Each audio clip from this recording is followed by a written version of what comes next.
we're going to go into our number 10. Came in with 34 points. This one is, again, coming from somebody we've talked about. Came in with a lot of energy, and the ladies were loving it. It is none other than Ric Flair's Slick Rick promo.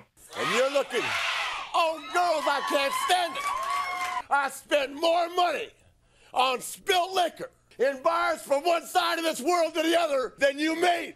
And I'm having a hard time holding these alligators down. Woo! One of the classics. I mean, he has so many classic ones now. He's having a hard time holding these alligators down. Yep, it is often quoted because, yeah, you've heard that. And I think it's interesting just because now it's like they're behind a crowd and they're not, but back then the fans are right there and you can hear the ladies every time he's going, like how much they're in love with him. How like, you know, just how cool Ric Flair was at that time. It's not easy to get a studio crowd like WCW was back in the day, or I believe NWA, whichever one he was in, to get them excited because, I mean, you're talking maybe 100 people in that thing. So he definitely had a way to rile up the crowd. This is also the one where he talks about how much he paid. He's paid more in spilled liquor than people make. It's funny people are liking this. They're cheering for him, but like, yeah, it's really he has heel characteristics because he's really bragging about how rich he is. Oh, yeah, it's really more of a heel characteristic than a face, but you know, it's cool because it's Ric Flair. You know, we're just gonna let it go. But when you have charisma and you say that stuff, people will like it. If he had zero charisma and said it, people would hate him. Oh, yeah. But overall, I really do enjoy it. When he first comes out and the ladies are like going crazy for him, and he's like, "Now, ladies, we gotta talk. I gotta be quiet," so he could cut the promo. It's so funny, just the way he did it. One classic. All right, we're going to go into our next one. Came in 9th place. This is the first one that was voted on by every single person. Came in with 35 points. This one is from the most electrifying superstar. It was a very popular one, and you've at least seen a small clip of this promo. This is coming from none other than The Rock. But my name's Billy! And God himself spoke to you and said this, Bob, but my name's Billy. The only negative you could say about this is that it occurred on Sunday Night Heat and not Raw, but that's about it. Killed Billy Gunn's push. You know, Rock completely eviscerated him. Yeah, it's hard to recover from such a verbal assault.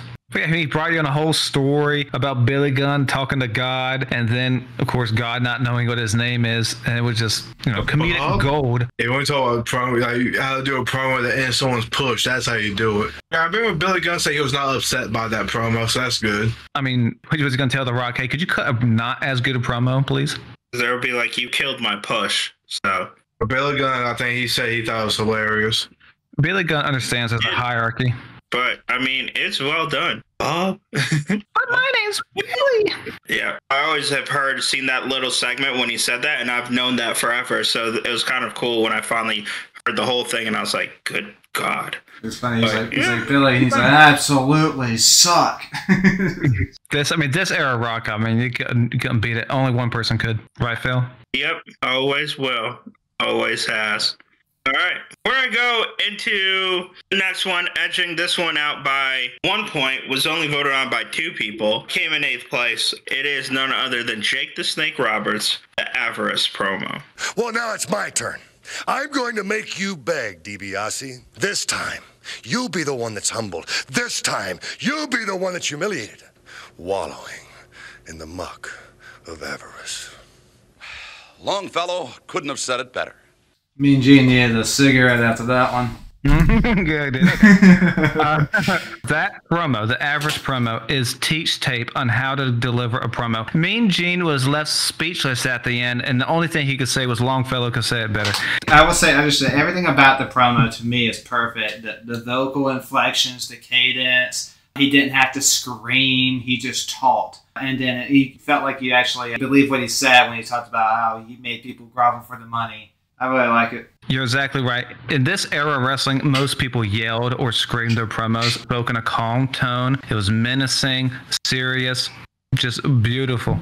And this is the kind of promo that will sell you on a match in an instant. I mean, he's faced Ted DiBiase in this WrestleMania. He lost the match. How would you have him lose a match after that? I know. Yeah. But this promo, again, it's just how you sell a match. I mean, if I had not seen anything about the feud before that, that alone would have me interested in that match. Very good promo. I almost had it on my list. It was well done, especially for the fact he didn't scream at any point and the whole way through. That's like...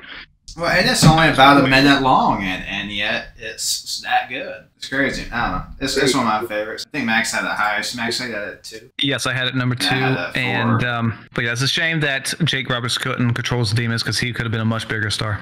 With promos like this, I mean, he would have been all time. All right, we're going to go into our number 7. We're going to do it again, another guy who we've talked about. This was a very good feud. It started a heel run. He came in with 42 points. It was voted on by everybody. It is none other than Eddie Guerrero's Why Did You Make Me Do It, Ray? He wanted a fight. I gave him a fight. I gave him the fight of his life. And do you think that makes me happy? Do you think that makes me happy? I didn't want to do it, Ray. Why'd you make me do it? ¿Por qué? ¿Por qué? As I mentioned earlier, this just shows how Eddie could be a face or a heel and be convincing. When he was holding up Rey Mysterio's mask, asking him, "Why'd you make me do it?" I'm like, damn, Eddie, why did Ray make you do it? That's not Rey Mysterio. But the crowd during this promo even chants that Eddie sucks, which for him to go from arguably one of the most lovable baby faces, especially of his time, to go to this heel run where they actually got heat. Because a lot of times if they turn someone that people like heel, it just doesn't work out. He actually got people to boo him, which is a testament to his talent. If y'all recently watched this or not, but the framing of the cameras for the promo are very good. Eddie's sitting in the middle of the ring. They do close-up shots on his face, and he just see it on his face. He hates Rey Mysterio. He hates the fans. They tried to steal his Latino heat. He just delivered everything, perfect tone for what he was supposed to do out there. He's supposed to get the crowd to hate him. And unfortunately, though, this was only about 5 months before he passed. So they did that. Well, then they pivoted to the Batista stuff, which was very entertaining as well. But yeah, oh man, can you imagine? That would have been a generational run for Eddie Guerrero, the 05, 06. He was doing. He was about to be on that run. It was funny because he was a heel for this, but the Batista he started coming back towards the face. Well, like he was heelish still, but yeah, it's like he was definitely gearing up for. They were definitely gearing up for a face at some point. Yeah. No, but this is a good one. The intensity, even just in his eyes, he told a story just with his eyes too. So this was one of my favorite heel promos. Yeah, he seemed tormented in the middle of the ring. I mean, he was just fully in the zone here. And then he told Rey Mysterio if he shows up at Desert Day or whatever, he's going to have his life. Yeah, because he just said he already has his blood on his hands, and then, like you said, at Judgment Day, he'll take his life. So he's ended the promo with talking about killing this man. Yeah, so I remember I liked Eddie, and then he turned on Ray, and I was a big Ray fan, especially at this moment. I was so upset. I was not having it. I was a bigger Guerrero fan. I was on Guerrero's side. I wasn't having it, Eddie. It was horrible. That's before I knew of the deadbeat dad Rey Mysterio was. Yeah, of course. Now you know. I was not having You believed the propaganda back then. Now Eddie should have won the ladder match. I've told y'all before, Rey Mysterio has the best PR team in wrestling history. Yeah. Oh, yeah. I heard Rey Mysterio joke about that. I know, yeah. Rey Mysterio joked that he wished he never had that match and he just had Eddie keep dominating. Yo, it was the whole, "Why'd you make me do it, Eddie?" I was like, "No." What? When he said, "Why'd you make me do it?" I was like, "No. Why did you do it? Why did you do it? You chose it." Bro, he beat up to Jerry for falling on his lowrider, so of course he's gonna beat up Ray for worse. Yeah, well, that's what makes it so good is when you get the fans like, "No, screw you, buddy, screw you. I don't even like you, buddy." Yeah, when you get me like emotional about it. I mean, that's the kind of promo you just sit back, watch it. You're like, I'm watching cinema right here, man. Speaking of cinema, this next promo had some high-octane energy, coming in with 46 points, was voted on by everybody. This promo was so good, it might have brought a tear into our eye. See what I did? It's Ric Flair, tear in my eye. I'm going to tell y'all, with a tear in my eye, it's Ric Flair, and y'all pay homage to the man. Yes, this was fresh off his Royal Rumble. Was it 1992? Yeah, 1992. Yeah, he won the belt on the Rumble. Yep, this is the first one, I believe, where the belt was on the line. So he had just come off that. He's sitting there with Mr. Perfect, and he delivers some pretty good lines. I like how he ends the promo. He ends up telling him, he says, Macho Man, Hulk Hogan, and Piper, you all have to pay homage to the man. So I like the way he ended that. So he's just telling them, you will all bow down. Even the mighty Hulk Hogan will bow down to me. There's also another funny moment with Mean Gene here. He, in the middle of it, he tells someone to put their cigarette out. Cigarette out. Oh yeah, that part.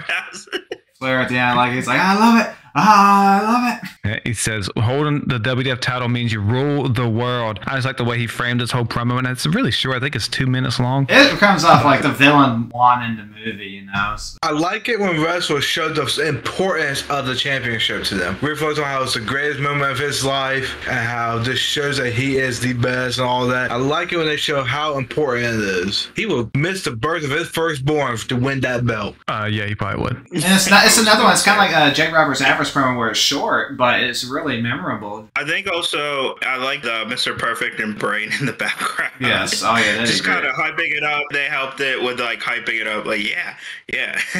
This reminds me of another promo I know didn't make the list. It was Harley Race, what it means to be a champion. I want more wrestlers to talk about why this belt is so important and why I would defend tooth and nail this belt. Well, Dodie recently did that with Cody Rhodes. He never won it. It showed how important it was. That's what I'm saying. So. Doesn't need more wrestlers, but this belt means everything. Well done. All right. This next one is the last one that didn't have everybody voted for it. D3 actually didn't vote for it. Comes in with 49 points. It is, again, from another man who oozes charisma, and it just involves this little prop, but it is so much importance to him and made such a great visual. It is Randy Savage's Cream of the Crop. But the cream will rise to the top. Oh, yeah. On balance, off balance, doesn't matter. I'm better than you are, yes. The cream of the crop. Nobody does it better. Cream of the crop. Yeah, Bobby, if we're ranking Macho Man's prop promos, this is above nothing but garbage. I limited to 2 promos at most per person. I had different Macho Man much higher on my list. No, there is. I have no cap. Yeah, you have all these rules and it didn't save you. Stole my thunder. You took it from me. But there's a couple things I like about it. The more you watch it, you pick up little things. Macho Man has one on his head and it falls down, and he kind of sells it a little bit. He's just so used to selling. He sells the creamer falling on his shoulder a little bit. But what I really like is the iconic ending. They replay it all the time. But when he tosses up the creamer, catches it, throws it at the camera, and then he says that he's a cream of the crop. No way he does it better. That's a good way to end it right there. Smooth as butter doing it too. This man did a promo with a creamer. That's it. He did a promo with a stupid creamer. All right. Wow. Yeah, I don't think many wrestlers in the history could do what a Macho Man did and do props and just nail it every time. No, this would be very tough to do. All right. We're going to talk about 4th spot. The rest of these were voted on by everybody. This next one is voted on by a legend that's probably one of the most respected. He also is so iconic, and one of these lines also is made into a song, and this guy has been brought up a lot, especially involving somebody else's story. It is none other than Dusty Rhodes' Hard Times. You don't know what hard times are, Daddy. And say, hey, a computer took your place, Daddy. That's hard time. I mean, you just talk about great promos, you know. You feel the emotions, and you'd be like, yeah, you're right, that is hard times, you know. If you could work a job for 20 years, and they give you a watch, and they kick you in the butt on the way out. Computer took your job, Daddy. That's like a lot of people can relate to, because technology is always improving. A lot of people's jobs will all get replaced. We will all get replaced. And you got to think about the wrestling crowd at this time. They were really blue collar. So this resonated Son of a plumber. with them. And he sold why him being injured by Ric Flair was so important. Cause he's talking about how Ric Flair injuring him put the world in hard time. Put Dusty Rhodes in hard time, put the fans in hard time. And then when he was ending, he was like, my hand's on your hand. You felt that power. Dusty, I am with you. I hope you beat Ric Flair 100%. My belly may be a little big. So I'm bad. I know I'm bad. Like, yes, Dusty, you are. One of the ultimate babyface promos. So that helps when I know a story and I feel that connection with you. I'm like, yeah, I hope you win. Yeah, you are going on some hard times. Yeah, Ric Flair is all rich. You know, he's not us. You're me. You're me. Well done, Dusty Rhodes. That was also D3's number 1. Yep. So who had the lowest? Who had the lowest? I had it at 5th. I had that 10. Vitamin J had it the lowest. I don't know how you have it that low. I'm going to go into the next one. It came in number 3. This came in with 62 points. This one is, the last one was about why he wanted the title so badly and why he wanted to beat this gentleman. This one was about his vitriol for a certain person, and it was one of those that crossed into, is it a promo or is this actually real life? This is none other than Macho Man Randy Savage's I Hate Your Guts. But what you said to Elizabeth is enough to get me to the boiling point, yeah! And listen to this, Hulk Hogan. I hate you. I hate your guts! Jake, I think if we had to rate Macho Man on an intensity scale 1 out of 10, he was about 11. He was full madness. He probably burst a few blood vessels with how intense he was. This is my favorite Savage promo. I also have it as my number 1. Yeah, it was my highest. That's your number 1, you said, Jake? Yeah, that's my number 1. It was my number 5. The intensity of the promo and the fact that You hot dog and he's grandstag and hot dog, and then he goes through the whole history. He explains perfectly why he doesn't like Hulk Hogan. Well, they even include video clips, so you can sort of kind of see Macho Man's perspective. You may not agree with him, but you can see how he could see that. So it lays out perfectly the story of him versus Hogan, how much it means to him, how pissed off he is. It is perfect. You didn't have a question of why he's fighting Hogan. And I'm like, dang, I never felt somebody like hate somebody so much. Like, good Lord, this dude's ready to like rip his head off after this. I'm like, Hogan, are you sure you want this match? Like, this dude really hates you. He might try and do something to you. I just like how he talks about how he hates the Hulkamania fans and all that, and how he hates Hogan. I mean, it's just great stuff there. And I believe him. Yeah. And then the way he ends it, he's almost in tears. He's like, I'll see you at WrestleMania 5. Well, then you see how mad he gets when after they play the clip of Hogan saying, I love Elizabeth. And he's hot. He's literally sweating. That's how hot he is. Yeah, he is hot. Great promo. Everybody should go your way to see it. But of course, this is also the one Will Sasso pointed out, which I did notice when I watched it. He has the sunglasses, he takes them off, and then later at one point he goes to do his thing. You know how he does his mannerisms, but he realizes they're not there. So he like constantly adjusts his glasses, you know, because that's just the Macho Man thing. Funny to see. We're going to our number 2. Came in with 66 points. You can really feel the electricity that was happening around this person, and we're really starting to see the star power and potential. This comes from an episode of Raw. It is Stone Cold Steve Austin's "You Treat Me Like a Dog." Well, you hit the nail right on the head, son, because I ain't got no quit in me at all. There ain't nobody in wrestling who can make me quit. And that's the bottom line, cause Stone Cold said so. You treat me like a dog and you expect me to smile? You remind me of a jackass. Perfect. Absolutely perfect, yep.